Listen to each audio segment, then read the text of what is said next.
Shalom, selamat pagi untuk kita semua. Dan kita bersyukur hari ini kita bisa ada di awal bulan Agustus, merupakan satu pemeliharaan Tuhan yang sangat luar biasa. 4 bulan ini kondisi bangsa kita dilanda dengan wabah COVID-19, namun kita bersyukur Tuhan masih menolong dan mengasihi kita sampai hari ini. Saya mengajak kita membaca satu bagian firman Tuhan. Mari kita membuka dalam kitab Kejadian pasal 32 ayat 22 sampai dengan ayat 31. Kejadian pasal 32 ayat 22 sampai dengan 31.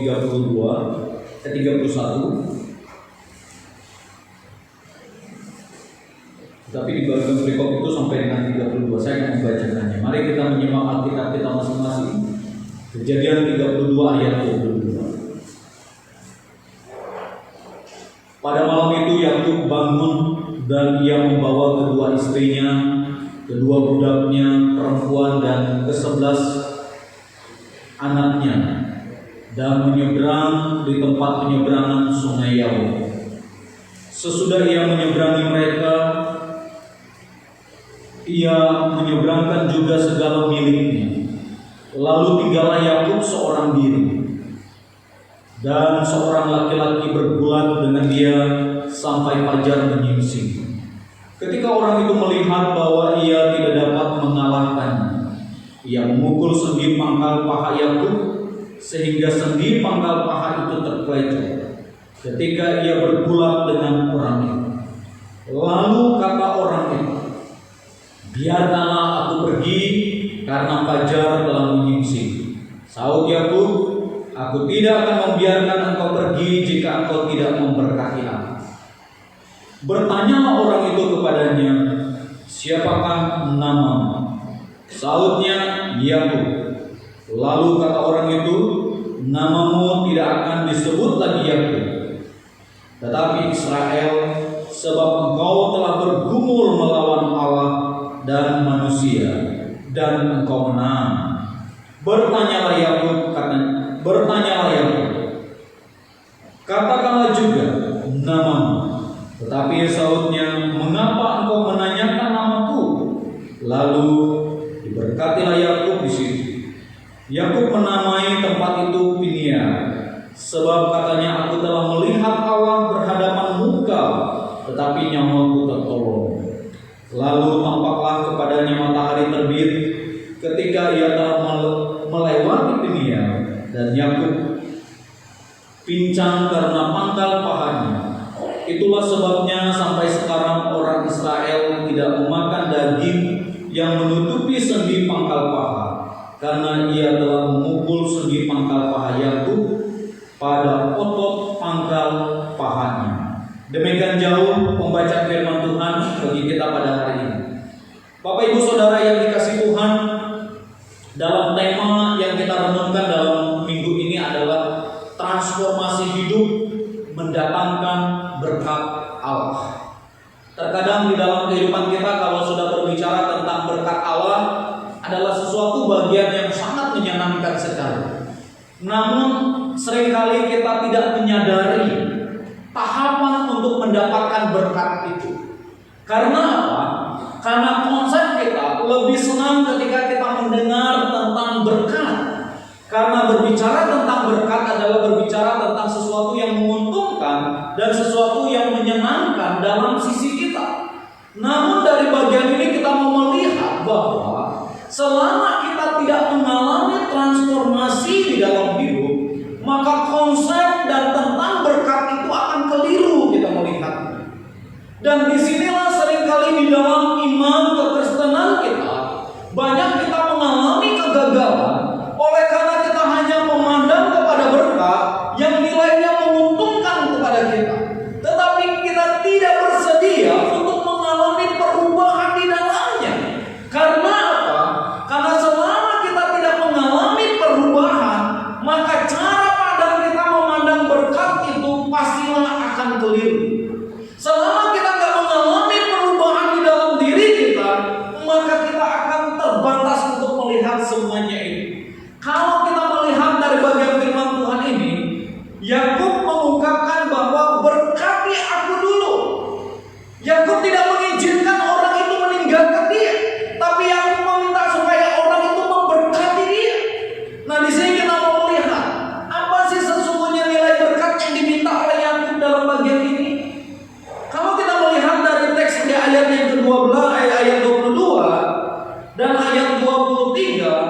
ini nggak mungkin berbicara tentang harta.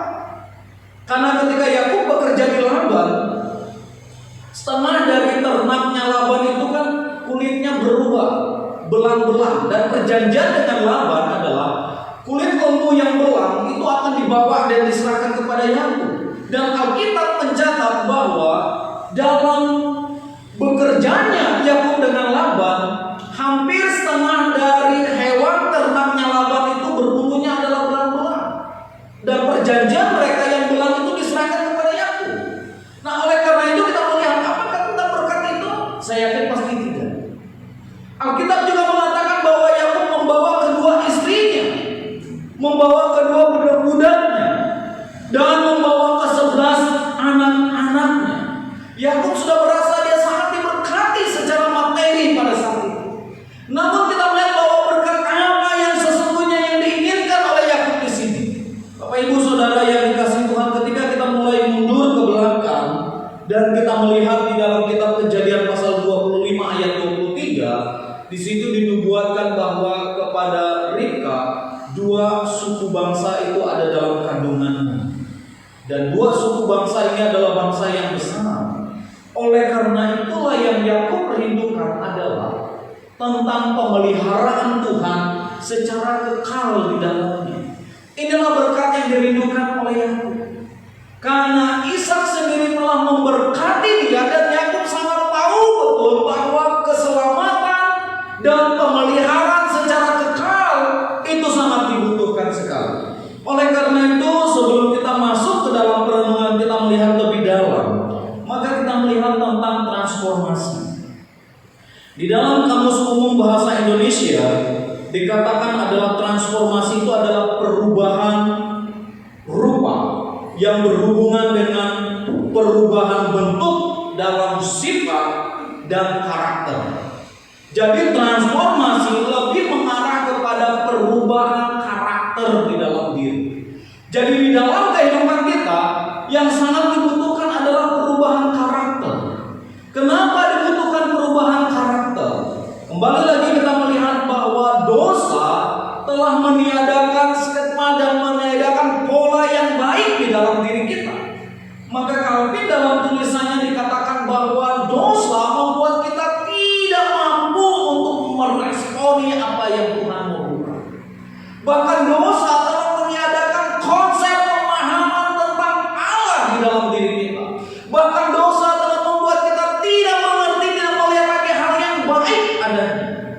Oleh karena itulah, maka sesuatu yang baik itu perlu terus dilatih dan diajar dan terus diajar di dalam diri kita.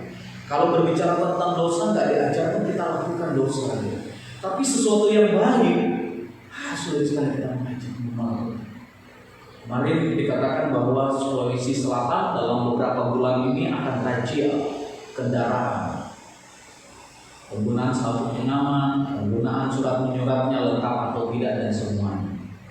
Padahal aturan kan sudah ada kan, kalau kendaraan ada sabuk pengamannya, surat menyurat harus lengkap. Tapi terkadang tanpa kita juga melawan juga. Kita sudah tahu semuanya itu, kadang kita melawan juga. Biar tidak lihat saya. Terkadang kita lebih fokus kepada orang melihat baru kita melakukan, dan orang tidak melihat kita tidak melakukan. Itu menandakan apa? Bahwa sebenarnya secara genetik di dalam diri kita ini ada pemberontakan secara terus-menerus. Dan hal inilah yang terjadi kalau kita lihat transformasi yang dibutuhkan oleh Yakub. Kita melihat tentang transformasi yang dibutuhkan Yakub adalah transformasi di mana dia mengalami perubahan di dalam hidup. Kenapa dia harus mengalami perubahan dalam hidupnya? Kalau kita lihat dalam ayat-ayat selanjutnya,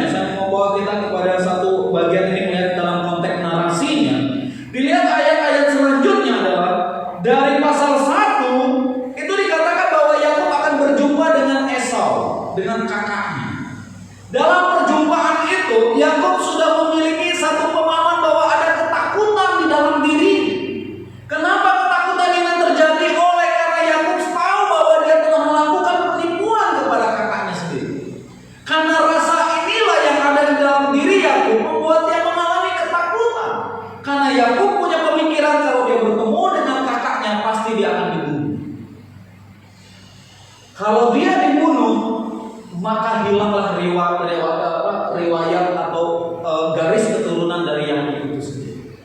Ketakutan itulah yang dimiliki, yang dialami oleh Yakub. Karena apa ini terjadi, Bapak Ibu Saudara yang dikasihi Tuhan? Kita mau melihat dalam bentuk narasi ini. Kita lihat tentang istilah Yakub. Yakub dalam Kejadian pasal 25 ayat 26, arti dari Yakub adalah tangannya memegang tumit Esau. Jadi sesungguhnya bagian ini menandakan bahwa keberadaan Yakub itu hanya bergantung dengan kakaknya. Tanpa ada kakaknya, selesailah Yakub. Ketergantungan dengan kakaknya inilah yang membuat Yakub pada akhirnya melakukan tindakan kriminal kepada kakaknya. Karena dia berpikir kalau dia melakukan itu dengan kakaknya, maka hubungan dia dengan kakaknya itu, kakaknya akan melihat kalau Yakub dibunuh, maka hilanglah warisan segalanya. Nah, oleh karena itulah maka yang terjadi di dalam diri Yakub ini namanya Yakub oleh karena dia memegang tumit kakaknya. Yang kedua, kita lihat dalam kitab Kejadian pasal 27. Dia diberikan nama Yakub dalam ayat 36 oleh karena dia melakukan penipuan dan pendusta. Dan dalam pengertian Ibrani, Yakub itu adalah cerdik. Jadi seolah-olah arti dari nama Yakub itu konotasinya negatif. Tidak ada yang baik. Jadi kalau sudah lihat Yakub, ini udah kayak label yang sudah dipasang label di dalam diri. Jadi udah dipasang label di dalam diri, orang ini, orang ini. Jadi terkadang tanpa kita sadar, kita juga memiliki perilaku seperti ini. Terkadang dengan orang lain kita udah pasang label. Kalau dengar contoh sederhana, kalau dengar nama Pak Petrus ini saya tahu Pak Petrus ini informasi yang saya dapat tentang Pak Petrus ini begini. Bicara tentang Yogi, kalau sudah dengar nama Yogi, saya tahu Yogi. Padahal kita belum lihat orangnya, tapi kita sudah punya. Nah, Yakub ini juga ini sudah. Karena dia sudah dicap, Yakub ini hanya bergantung dengan kakaknya, tanpa ada kakaknya Yakub kan. Yang kedua adalah Yakub ini adalah seorang penipu dan seorang pendusta. Jadi kalau sudah dengar nama Yakub, apalagi kalau dia datang ke bank mau pinjam Yakub, dia penipu nih kalau gagal kan intinya. Mau ajak kerjasama, tender proyek, dengan nama Yakub bosnya, Yakub ini penipu nih, putuskan semuanya. Yakub ini cerdik dan semuanya. Dan kita lihat ternyata bahwa Alkitab katakan binatang yang paling cerdik apa? Ular. Ternyata Yakub juga identitasnya sama di situ. Identitas Yakub juga sama di situ. Cerdik juga di situ. Nah, ini yang terjadi di dalam diri. Nah, konsep ini atau label ini yang ada di dalam diri Yakub dan itu menjadi beban di dalam dirinya. Karena angka ini diberikan kepada ini itu menjadi beban di dalam diri Yakub. Beban ini yang terjadi di dalam diri Yakub yang memaksa dia harus terjadi transformasi di dalam dirinya. Tanpa dia mengalami transformasi, maka label ini akan terus terbawa di dalam dirinya. Oleh karena itu kita mau melihat apa yang terjadi dengan Yakub. Ayat yang ke-23, sesudah ia menyeberangkan mereka, ia menyeberangkan juga segala miliknya. Ayat 24, lalu tinggallah Yakub seorang diri dan seorang laki-laki bergulat dengan dia. Dia tinggal seorang diri. Apa yang kita mau lihat di sini? Bapak Ibu Saudara yang dikasih Tuhan, terkadang dalam perjalanan hidup kita, Tuhan izinkan kita untuk harus mengalami yang namanya perenungan secara pribadi. Di sini dikatakan ayat 24 adalah tinggallah dia seorang diri. Tokoh-tokoh Alkitab untuk dia mengalami secara spiritual bersama dengan Tuhan adalah di mana mereka harus menyendiri. Kita lihat mulai dari Abraham. Abraham diurus oleh Tuhan secara pribadi di dalam dirinya. Kalau berbicara tentang Abraham gagal, dia gagal. Abraham juga berbohong, Abraham juga menipu, Abraham juga menggauli budaknya, gagal. Tetapi ada perenungan sendiri antara Abraham dengan Tuhan. Yang kedua adalah Musa. Musa juga mengalami hal yang sama. Tetapi di padang gurun Tuhan berurusan dengan Musa. Dan selain Musa ada banyak tokoh-tokoh yang lain. Elia menyendiri di Sungai Tigris.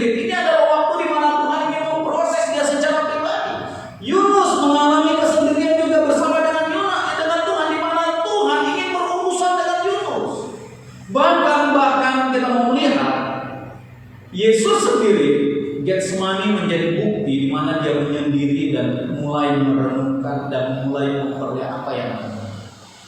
Selain dari Yesus, para murid, Petrus mengalami di mana dia harus menyendiri dan semua. Bapak Ibu Saudara yang dikasihi Tuhan, di dalam perjalanan kehidupan kita butuh kita dalam perenungan diri kita dalam Tuhan. Karena apa? Perenungan diri di dalam diri kita ini adalah awal di mana kita ingin melihat apa sih rencana Tuhan di dalam diri kita. Tanpa kita mengalami pengalaman pribadi bersama dengan Tuhan, tanpa kita mengalami hubungan secara pribadi dengan Tuhan, kita akan menjadi orang yang ragu.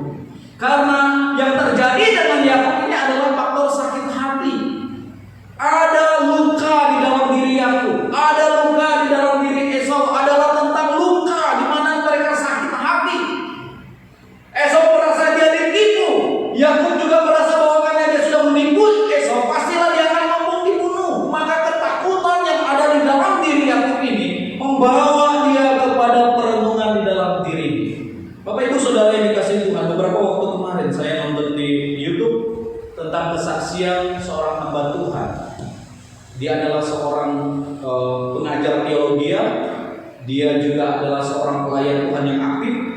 Namanya adalah Grace. Dia adalah anak pendeta. Dia lahir di tengah-tengah orang tua papa mamanya adalah pendeta terkenal, pendeta hebat. Dan dia dikatakan dari SD dia sudah main band perempuan. Dia dari SD sudah ikut main band. Dia nggak pernah ikut pergaulan di luar. Dia dididik di gereja dan semuanya. Dan pada akhirnya karena dia dididik di gereja, dia bertumbuh dengan pemahaman yang sangat baik sekali. Dan pada akhirnya dia mengambil keputusan untuk sekolah teologi. Tidak hanya sebatas sekolah teologi, dia menjadi pengajar sekolah teologi. Pada saat dia menjadi pengajar sekolah teologi, ada sesuatu yang terjadi di dalam dirinya. Terjadi sesuatu di dalam dirinya yang membuat dia nggak bisa membendungi dirinya sampai pada satu keputusan dia meninggalkan iman kepercayaannya. Karena dia merasa bahwa Yesus yang saya layani mulai dari saya SD sampai dengan hari ini masalah saya nggak selesai. Pada saat dia mengambil keputusan untuk meninggalkan panggilan, meninggalkan sekolah teologi dan mau berbalik ke kepercayaan yang lain, dia sudah mau mengambil keputusan melangkah. Dia sudah mulai sharing dengan orang lain dan dia katakan bahwa sepertinya itu sangat masuk akal dengan kepercayaannya. Akhirnya dia mulai berburu di situ. Di saat kondisi seperti itu, Tuhan berurusan secara pribadi dengan dia. Ketika Tuhan berurusan secara pribadi dengan dia, dia katakan bahwa mulai dari malam jam 10, air matanya tidak pernah berhenti. Sampai dengan hari, di situ Tuhan berurusan dengan dia. Bapak Ibu Saudara yang dikasihi Tuhan, apa yang saya ingin sampaikan di sini adalah Tuhan izinkan mengalami sesuatu dengan Tuhan harus dialami secara pribadi.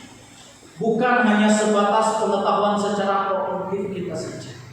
Secara pengetahuan kita bisa dapatkan, secara kita bisa terima dengan segalanya.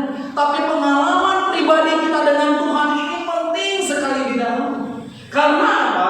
Kalau kita hanya menerima dari segala pengetahuan itu, maka kita akan menjalankan seperti pengetahuan itu saja yang kita jalankan.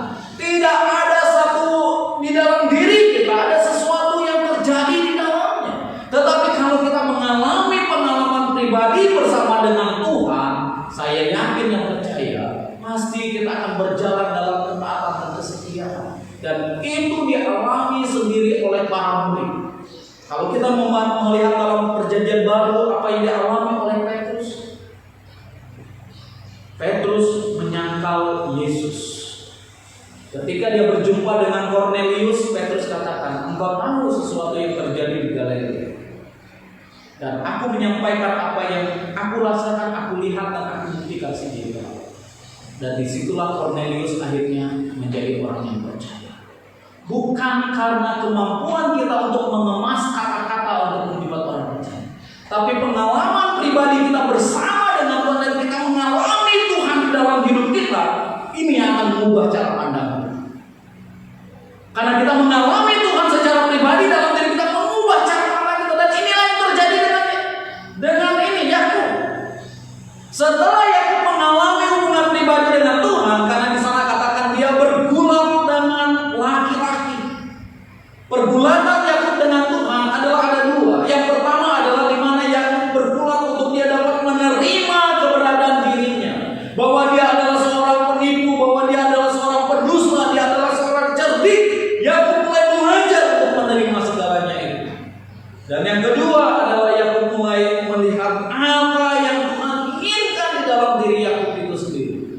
Sehingga disitulah ketika Yakub katakan minta dengan Tuhan supaya Tuhan memberkati. Bapak Ibu Saudara yang dikasihi Tuhan, di dalam hidup kita ada banyak pengalaman-pengalaman yang membawa kita pada satu fase di mana kita harus mengalami hubungan pribadi dengan Tuhan. Bisa saja melalui sakit penyakit yang kita alami, di mana Tuhan memproses kita melalui sakit penyakit kita supaya kita mengalami Tuhan di sana. Bisa juga ketika kita mengalami kegagalan di dalam hidup. Di dalam kegagalan yang kita terima bisa menjadi satu fase di mana Tuhan ingin memproses kita ada di sana. Apakah di dalam Alkitab tidak ada orang-orang yang gagal? Ada. Yang sangat menarik adalah yang kontradiksi yang kita lihat adalah Yefta. Dia anak seorang pelacur. Dia bekerja sebagai seorang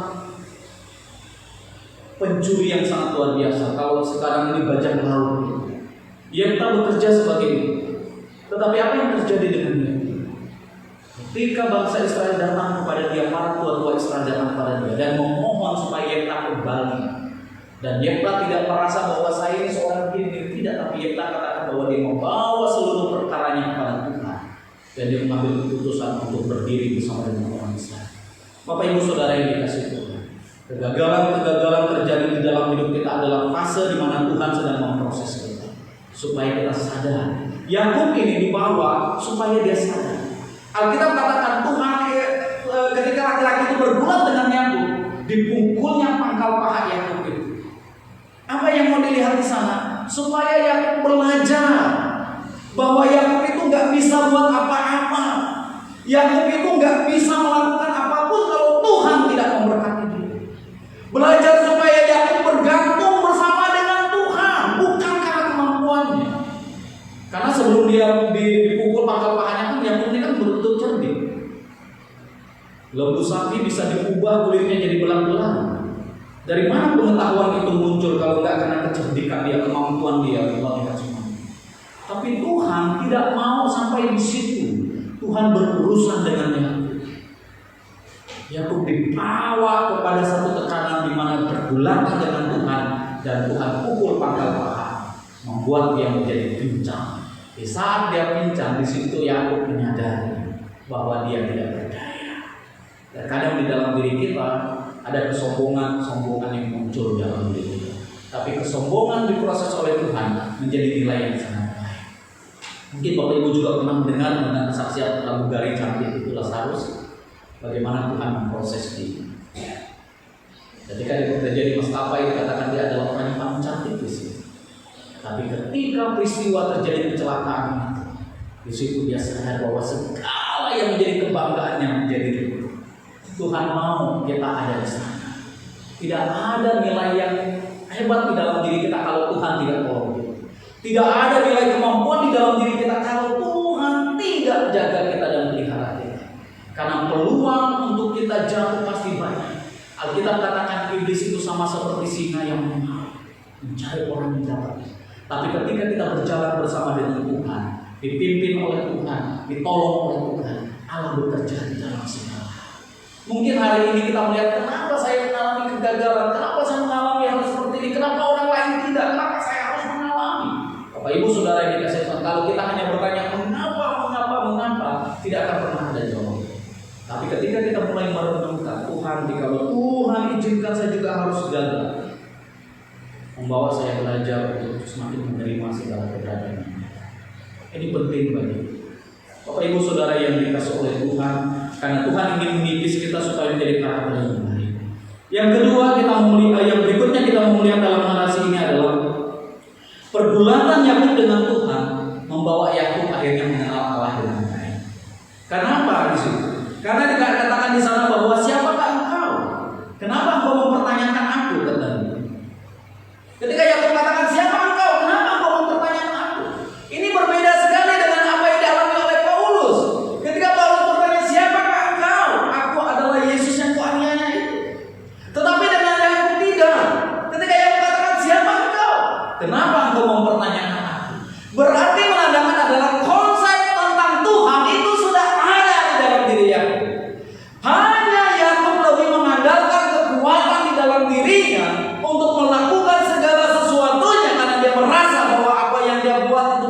dia buat itu berhasil.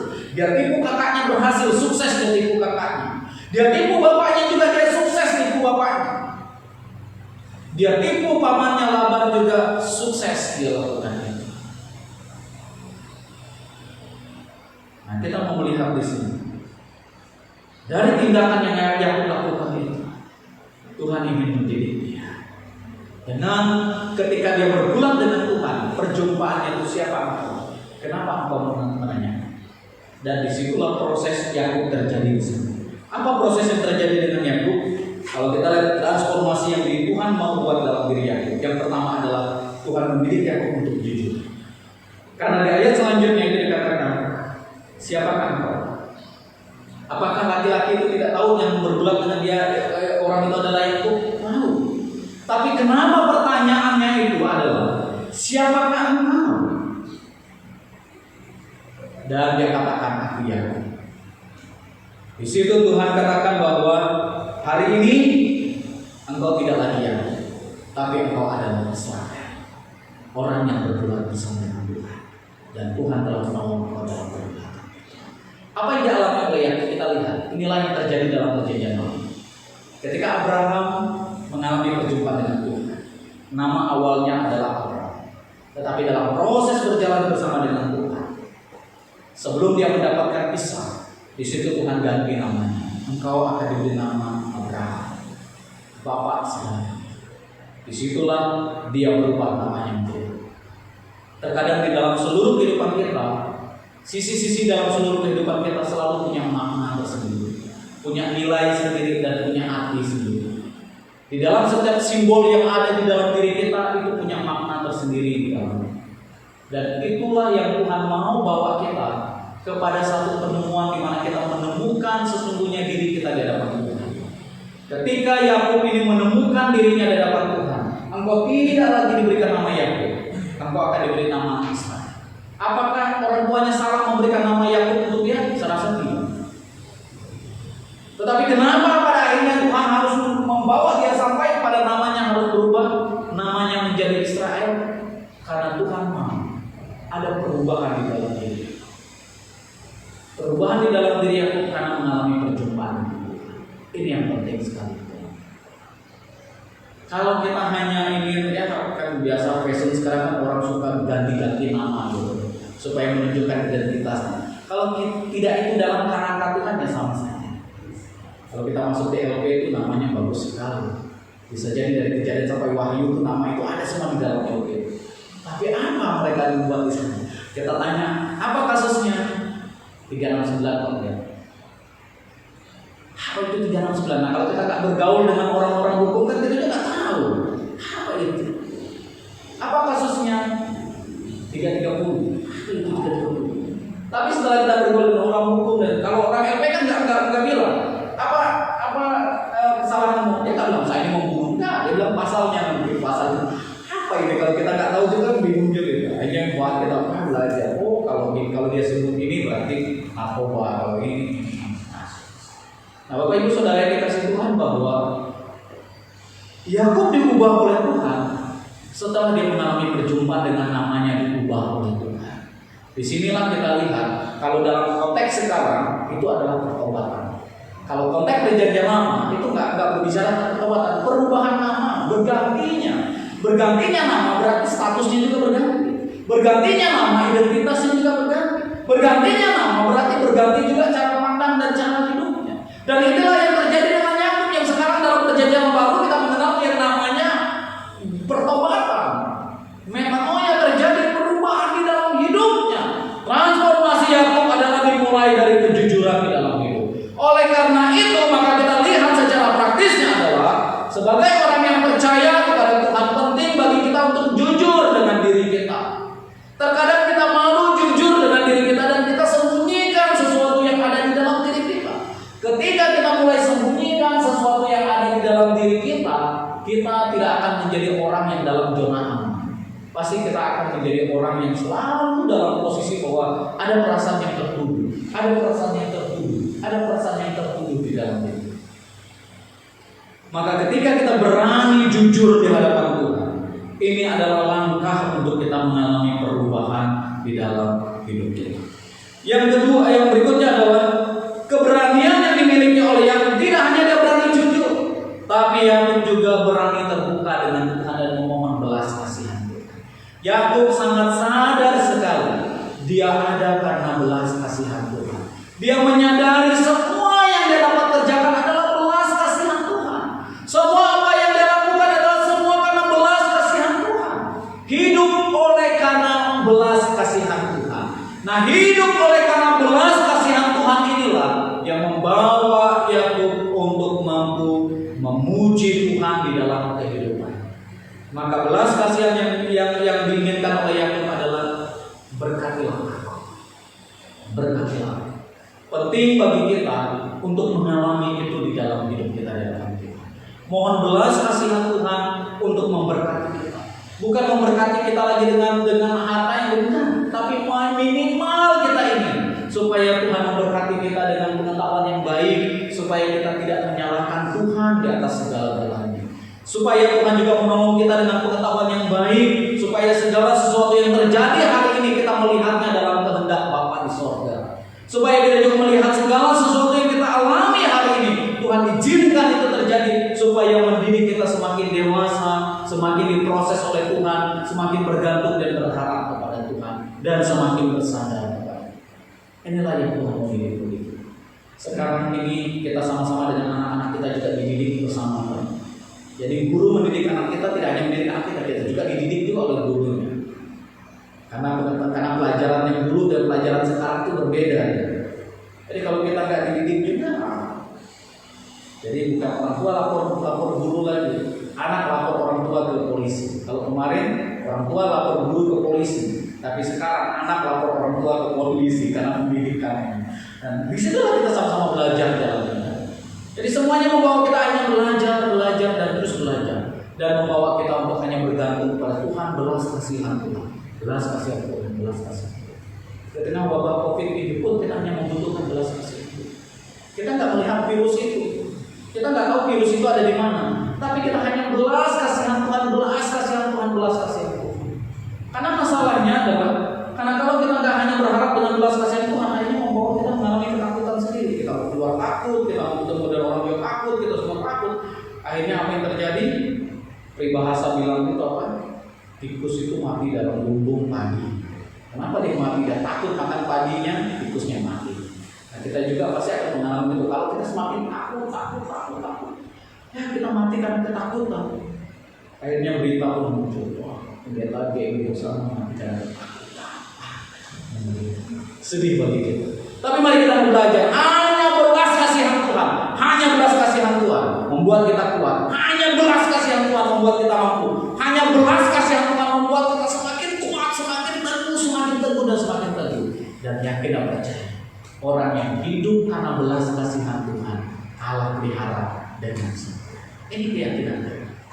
Yakub hidup dalam belas kasihan Tuhan. Dampak yang terjadi, dia bertemu dengan Esau. Terjadi hubungan yang akrab, terjadi hubungan yang manis.